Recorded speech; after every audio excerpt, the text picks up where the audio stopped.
श्री वासुदेवाय। यह प्रस्तुति कृष्ण कृपा मूर्ति श्री श्रीमद् एसी भक्तिवेदांत स्वामी प्रभुपाद के द्वारा 9 जुलाई 1973 को लंदन में दिए गए भगवद गीता यथारूप अध्याय 1 श्लोक संख्या 2 और 3 के मूल अंग्रेजी प्रवचन का अधिकृत हिंदी अनुवाद है। संजय उवाच दृष्ट्वा तु पाण्डवानीकं व्यूढं दुर्योधनस्तदा आचार्यम् उपसंगम्य राजा वचनमब्रवीत्। शब्दार्थ। संजय उवाच, संजय ने कहा, दृष्ट्वा देखकर, तू लेकिन, पांडवानीकम पांडवों की सेना को, व्यूढ़म व्यूह रचना को, दुर्योधनः राजा दुर्योधन ने, तदा उस समय, आचार्यम शिक्षक गुरु के, उपसंगम्य पास जाकर, राजा राजा, वचनम शब्द, अब्रवीत कहा। अनुवाद। संजय ने कहा, हे राजन, पांडु पुत्रों द्वारा सेना की व्यूह रचना देखकर राजा दुर्योधन अपने गुरु के पास गया और उसने ये शब्द कहे। तो धृतराष्ट्र ने संजय से पूछा, किम अकुर्वत? जब मेरे पुत्र और मेरे भाई के पुत्र युद्ध के लिए एकत्र हुए तो उन्होंने क्या किया? यह उनकी जिज्ञासा थी। तो उन्हें प्रोत्साहित करने के लिए, क्योंकि संजय अपने स्वामी की भावनाओं को समझ सकते थे कि वे युद्ध चाहते थे, कोई समझौता नहीं। क्षत्रिय भावना, मेरे पुत्रों और मेरे भाई के पुत्रों को लड़ने दो, यही क्षत्रिय भावना है। मेरे पुत्र संख्या में 100 हैं और वे केवल 5 हैं, अतः निश्चित रूप से मेरे पुत्र ही विजयी होंगे और तब राज्य सुनिश्चित हो जाएगा। यह उनकी योजना थी।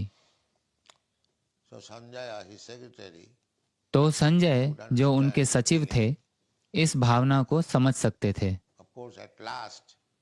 अवश्य ही अंत में वे भिन्न रूप से सूचित करेंगे। वे कहेंगे, यत्र योगेश्वरः हरिः।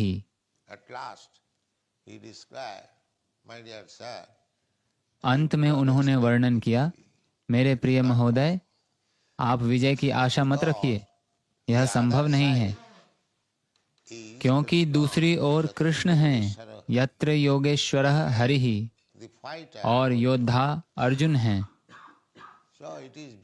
इसलिए यह आपकी विजय की अपेक्षा से परे है। लेकिन प्रारंभ में वे कहते हैं, हतोत्साहित मत होइए, कोई समझौता नहीं हुआ। तुरंत आपका पुत्र दुर्योधन, और संजय उसे राजा कहकर संबोधित कर रहे हैं, क्योंकि धृतराष्ट्र तब प्रोत्साहित होंगे जब कम से कम वे अपने पुत्र के राजा बनने के विषय में सोचेंगे। इसलिए संजय ने राजा कहा। तो दृष्ट्वा तु पांडवानीकम,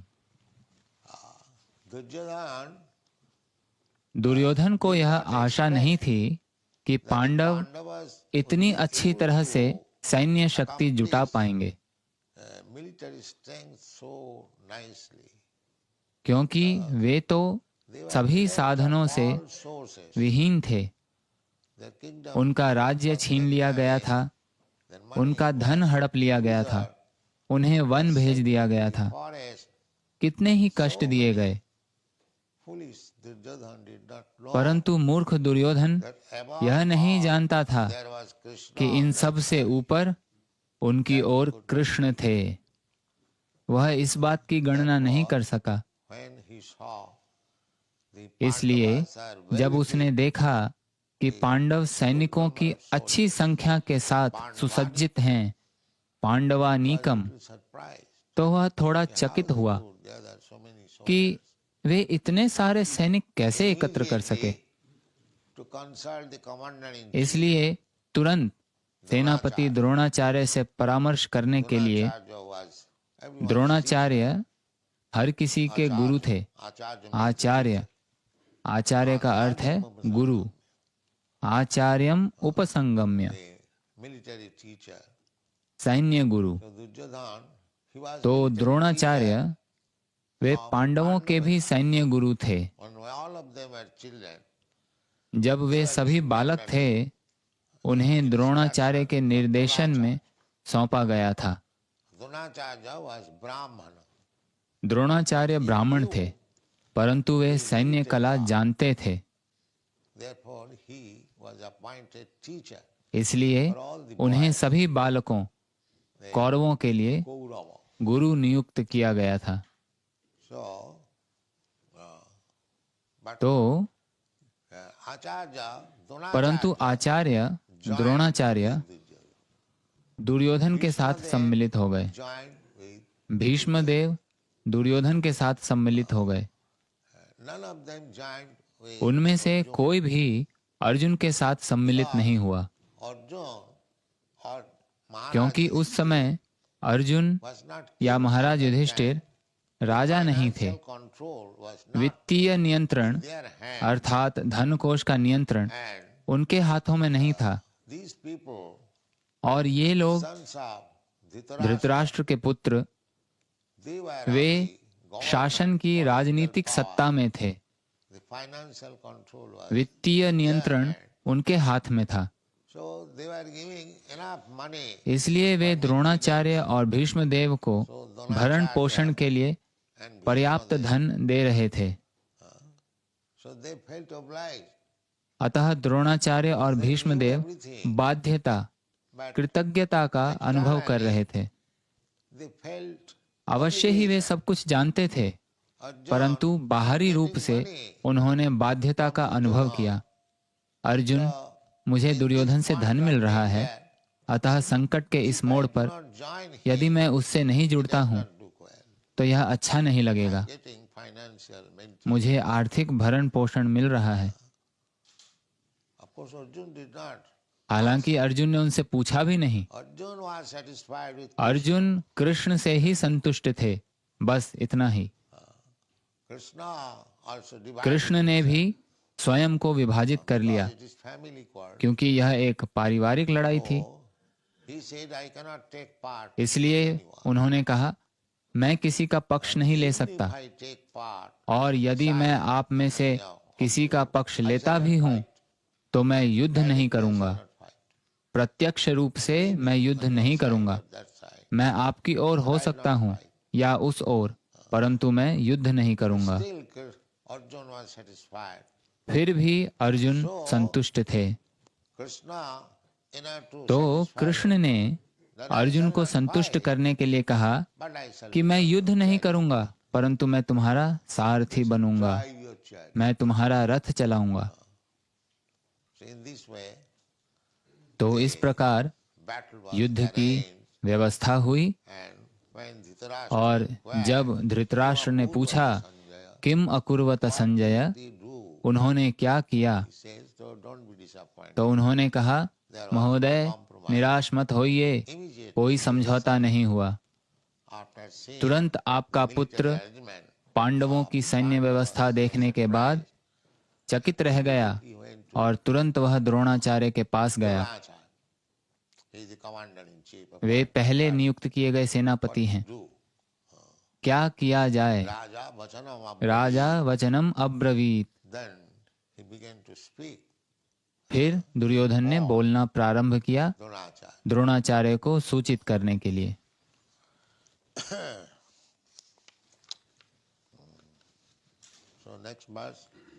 तो अगला श्लोक। जयतां पाण्डुपुत्राणां आचार्य महतीं चमूं व्यूढां द्रुपद पुत्रेण तव शिष्येन धीमता पश्यतां पाण्डुपुत्राणां आचार्य महतीं चमूं व्यूढां द्रुपदपुत्रेण तव शिष्येन धीमता पश्यतां पाण्डुपुत्राणां आचार्य महतीं चमूं व्यूढां द्रुपदपुत्रेण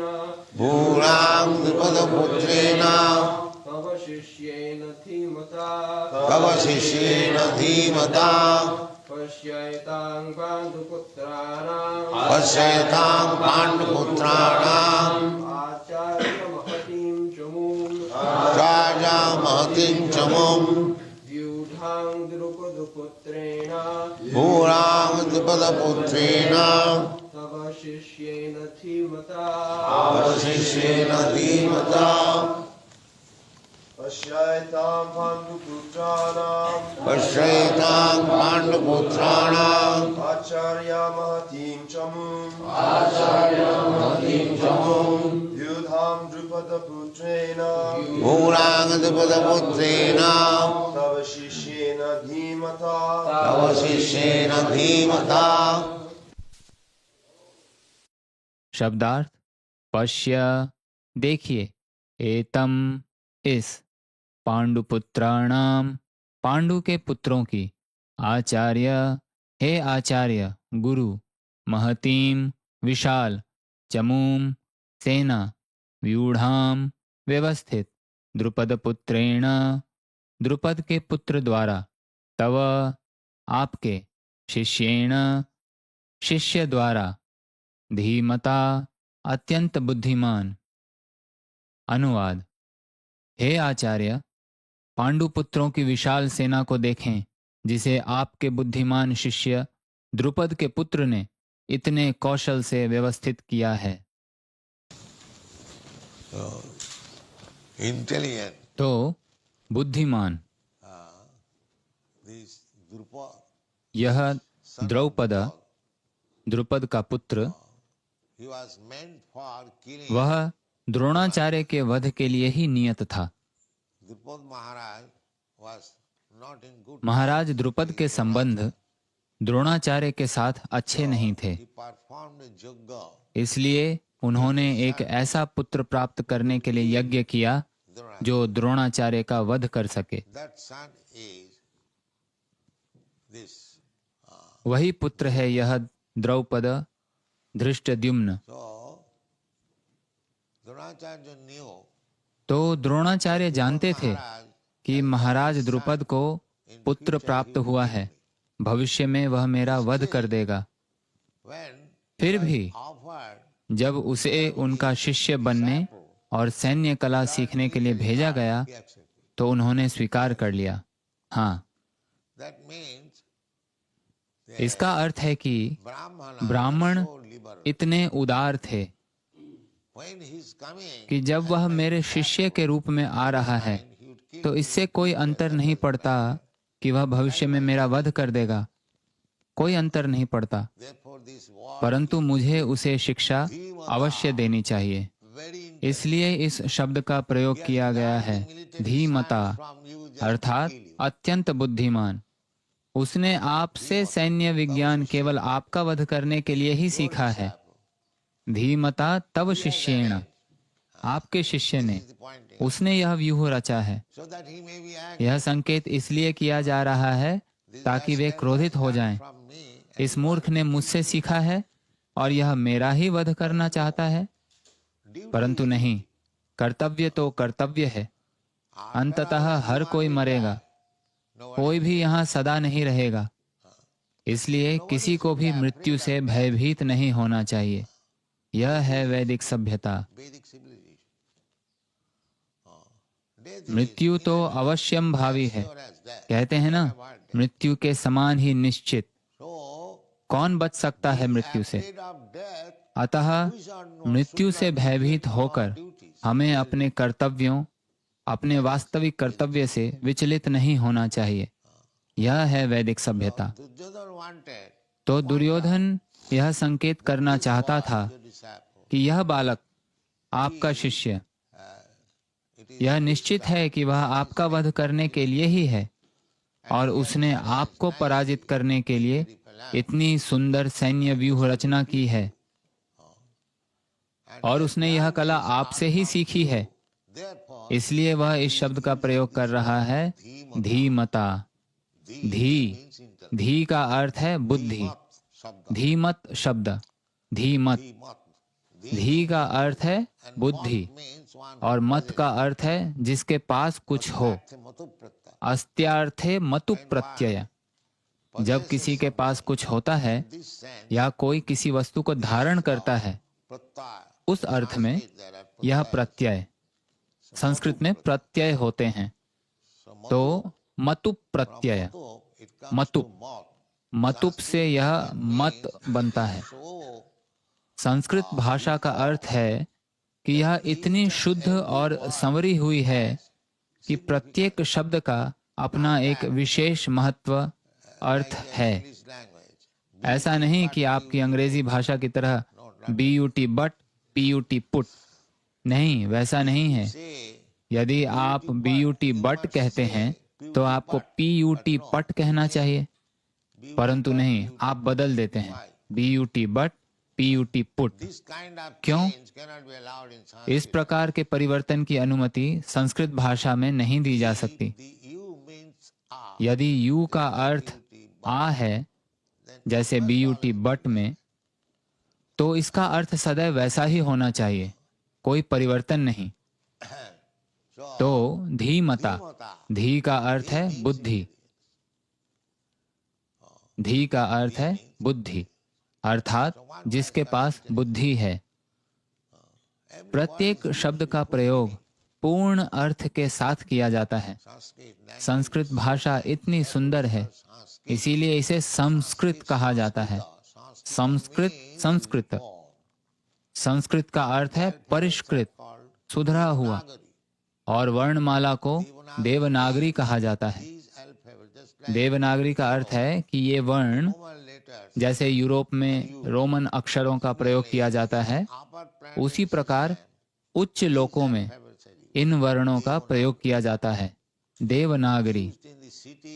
देवनागरी यानी जो देवताओं के नगरों में प्रयुक्त होती है, और इस भाषा को संस्कृत कहा जाता है, सर्वाधिक परिष्कृत। और संस्कृत सभी भाषाओं की जननी भी है। यहाँ तक कि इस ग्रह पर लैटिन भी संस्कृत से ही उत्पन्न हुई है, जैसे मैटर्नल मातृ शब्द से, पैटर्नल पितृ शब्द से। तो धीमता, यहाँ लेखक व्यासदेव हैं। उन्होंने प्रत्येक शब्द का चयन, चाहे भगवद गीता में हो या श्रीमद् भागवतम में या पुराणों में या फिर महाभारत के सभी लेखों में, प्रत्येक शब्द का प्रयोग इस प्रकार किया गया है जैसे तराजू में तौला गया हो। वहाँ इतने शब्द होने चाहिए, इतने शब्द प्रारंभ में होने चाहिए, इतने शब्द अंत में होने चाहिए। मनमाने ढंग से नहीं, उसकी अनुमति नहीं दी जा सकती। इसे संस्कृत साहित्य कहा जाता है, साहित्यिक। जैसे चैतन्य महाप्रभु जब केशव काश्मीरी को सुन रहे थे, जैसे ही वहां थोड़ी सी त्रुटि हुई, भवानी भरता, तुरंत उन्होंने आलोचना की और उन्हें पराजित कर दिया। संस्कृत भाषा इतनी सुंदर है। पश्यैताम पांडुपुत्राणाम आचार्य। मेरे प्रिय शिक्षक, जरा देखिए कि पांडवों की ओर से कितने सैनिक वहां खड़े हैं और वे आपके उस शिष्य द्वारा व्यवस्थित किए गए हैं जो आपका वध करने के लिए ही नियत है। तो बस स्मरण रखिए, इसका अर्थ है कि आप और अधिक शक्तिशाली बनिए ताकि यह बालक और दूसरा पक्ष आपका वध न कर सके।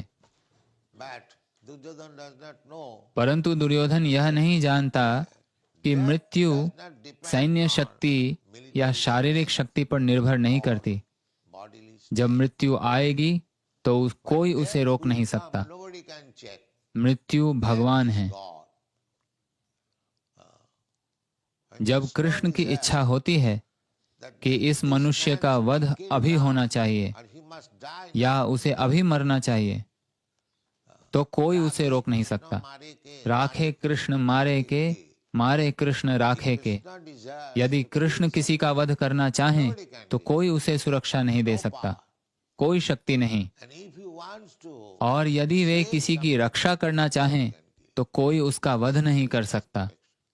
यह है कृष्ण की सुरक्षा। इसलिए ये बड़े बड़े सेनापति द्रोणाचार्य और भीष्मदेव, कर्ण, वे बहुत बहुत बड़े शक्तिशाली सेनापति थे। अर्जुन तो उनके सामने कुछ भी नहीं थे। अर्जुन तो बस, जैसे महाराज परीक्षित ने तुलना की थी कि मेरे पितामह तो बस एक साधारण मछली के समान थे और ये सैनिक, ये सेनापति तिमिंगल के समान थे। तिमिंगल एक मछली होती है, हमें वैदिक साहित्य से जानकारी प्राप्त होती है, बहुत बड़ी मछली। वे वेल मछलियों को भी निगल जाती हैं। तिमी का अर्थ है वेल मछली और तिमिंगल का अर्थ है जैसे छोटी मछलियां इस प्रकार निगल ली जाती हैं, तो बस कल्पना कीजिए कि वह मछली कितनी बड़ी होगी। तो इन सेनापतियों कर्ण, द्रोणाचार्य और भीष्म की तुलना तिमिंगल से की गई थी। और अर्जुन यद्यपि बहुत शक्तिशाली थे, उनकी तुलना तिमी से की गई थी। तो परीक्षित महाराज ने स्वीकार किया कि इन बड़े बड़े सेनापतियों के सामने मेरे पितामह के लिए युद्ध जीतना संभव नहीं था। यह केवल कृष्ण की कृपा ही थी कि वे बच गए। तो निष्कर्ष यह है कि यदि कृष्ण रक्षा करते हैं तो कोई मार नहीं सकता, और यदि कृष्ण मारना चाहते हैं तो कोई बचा नहीं सकता। इसलिए हमारा निष्कर्ष यह होना चाहिए कि हमें सदैव कृष्ण के संरक्षण में रहना चाहिए। अवश्य रक्षिबे कृष्ण, यह है शरणागति। शरणागति, समर्पण। समर्पण का अर्थ है कि मैं इस पूर्ण विश्वास के साथ कृष्ण के प्रति शरणागत हो रहा हूँ कि वे मुझे सुरक्षा प्रदान करने में पूर्णतः सक्षम और समर्थ हैं। इसे समर्पण कहा जाता है। ऐसी हिचकिचाहट नहीं, ओह मैं कृष्ण के प्रति शरणागत तो हो जाऊं और संकट की स्थिति में कहीं वे मेरी रक्षा न कर पाए तो, वह समर्पण नहीं है।